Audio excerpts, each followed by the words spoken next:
Good morning বন্ধুরা, সবাই কেমন আছো? আমি ভালো আছি, তোমরা সবাই কেমন আছো? তো আজকে দেখো আমি কি রান্না করব।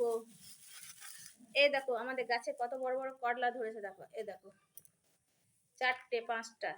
এই দেখো আমাদের গাছে তুলে নিয়ে এসেছি, তোলাটা দেখাতে পারলাম না। তো আমাদের গাছে তো সেদিন দেখেছো আমি তুলেছি। আর এই দেখো এখনো টমেটো ধরেছে আমাদের গাছে, পাকা পাকা টমেটো। তো আজকে করলা ভাজা করব। আর কি বানাবো দেখি, মাছ আছে কয়েকটা, ভাবছি বড়া দিয়ে, মাছ দিয়ে, আলু দিয়ে, মূলো দিয়ে একটা তরকারি টক বানাবো। একটা বড়া ভিজাতে দেবো দিয়ে। আর এই যে কটা মূলো আছে, দিয়ে মূলোটা ভাজা করব। আর সরষের আলু ভাজা করব ভাবছি।